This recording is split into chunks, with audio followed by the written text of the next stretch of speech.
சில காரியங்களை நீங்கள் சொன்னால் கூட அப்படி தான் வேதத்தில் சொல்லியிருக்கு ஆனாலும் அப்படின்வீங்க. இல்லை, எல்லாம் எழுதப்பட்ட தீர்க்க தரிசனம் எல்லாம் நிறைவேறும் காலத்தில் நம்ம வந்திருக்கிறோம். அதனால் ஒவ்வொரு நாளிலும் வேத வசனத்தை வெறும் வசனமாக வாசிப்போம். அப்படி படபட படப்படன்னு பேருக்கு வாசிக்காமல், சில பேர் வேதம் படிச்சிங்களா, ஐயோ வேதம் படிக்கலன்னா பிரச்சனை வந்துடும், அப்படியெல்லாம் இல்லை. ஆண்டவரை நேசிக்கிறவங்க வேதத்தை எடுக்காமலோ படிக்காமலோ வாழவே முடியாது. ஏன்னா அவருடைய கனெக்ஷன் அதில் தானே.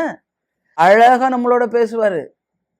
அப்படி நீங்கள் உங்களுக்கும் ஆண்டவருக்குள்ள ஐக்கியத்தை நல்லா சரிப்படுத்தி வச்சுக்கணும். பிரியமானதை பேசி பேசி பேசி அவரோட ஐக்கியத்தை பலப்படுத்தி கொள்ளுங்க வசனத்தின் மூலமாக. அப்போ அந்த பயம் எல்லாம் உங்களுக்கு நான் ஒன்று சொல்கிறேன், விசுவாசம் இருக்கிற இடத்துல பயம் வராதுங்க, பயம் இருக்கிற இடத்துல விசுவாசம் இருக்காது. அதுதான் ஆண்டவர் சொல்றார், பயப்படாத விசுவாசம் உள்ளவளா இரு